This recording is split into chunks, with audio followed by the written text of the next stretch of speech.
देखिए एक समय के बाद हाँ जब माता जानकी जी और उनका सखी हाँ फुलवरिया में जात बाटीन हाँ और रामचंद्र जी और लक्ष्मण जी भी वो फुलवारी में आयल बाटे। बाटे उनके देख के माता जानकी जी के सखी का कहतटीन, का कहत हर कोई आया सखी फुलवरिया में, हर जैसे जादू अरे हाँ हाँ जैसे जादू, अरे हाँ हाँ जैसे जादू है उनकी नजरिया में। कोई आया सखी फुलवरिया में, कोई आया सखी फुलवरिया में, जैसे जादू अरे हाँ हाँ जैसे जादू, अरे हाँ हाँ जैसे जादू है उनकी नजरिया में। कोई आया सखी फुलवरिया में, कोई आया सखी फुलवरिया में।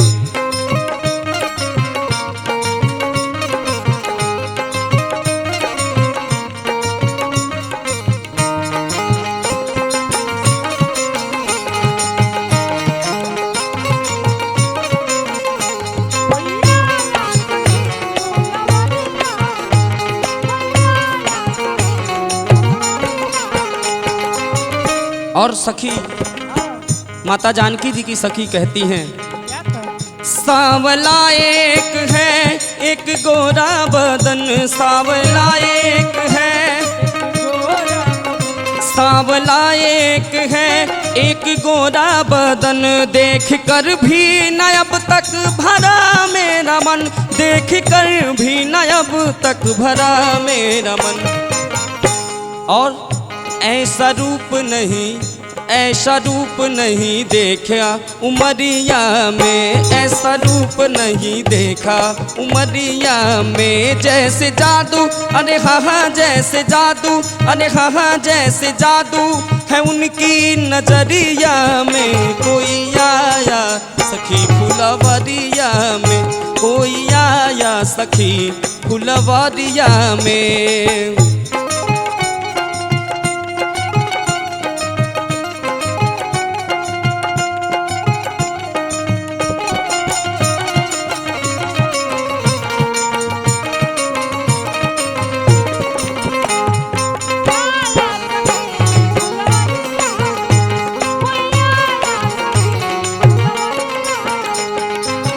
और कोई कहता है दशरथ दुलारे हैं वो, कोई कहता है दशरथ दुलारे हैं वो, कोई कहता है यज्ञ रक्षा में असुरों को मारे हैं वो, यज्ञ रक्षा में वो, यज्ञ रक्षा में असुरों को मारे हैं वो, यज्ञ रक्षा में असुरों को मारे हैं वो। और सबसे खूबसूरत बात क्या है, क्या है तीर बांधे हैं, तीर बांधे हैं कस के कमरिया में, तीर बांधे हैं कस के, तीर बांधे हैं कस के कमरिया में, जैसे जादू अरे हाँ हाँ जैसे जादू, अरे हाँ हाँ जैसे जादू है उनकी नजरिया में। कोई आया सखी फुलवरिया में, कोई आया। और तोरे नैना बड़े दगाबाज रे, तोरे नैना बड़े दगाबाज रे, कल मिले कल मिले कल मिले हमको भूल गए आज रे, तोरे नैना बड़े दगाबाज रे, तोरे नैना बड़े दगाबाज रे।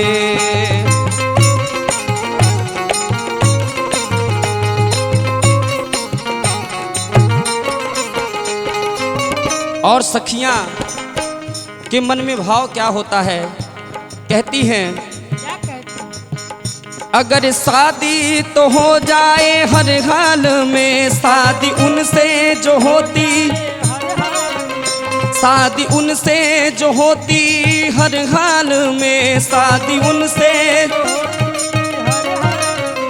आया करते हमेशा वो ससुराल में, आया करते हमेशा वो ससुराल में, आया करते हमेशा वो ससुराल में। और नैना ढूंढ रही, नैना ढूंढ रही उनकी डगरिया में, नैना ढूंढ रही उनकी, नैना ढूंढ रही उनकी डगरिया में, नैना ढूंढ रही जैसे जादू, अरे हाँ हाँ जैसे जादू, अरे हाँ हाँ जैसे जादू है उनकी नजरिया में। तो कोई आया सखी फुलवरिया में, कोई आया सखी फुलवरिया में, कोई आया सखी फुलवरिया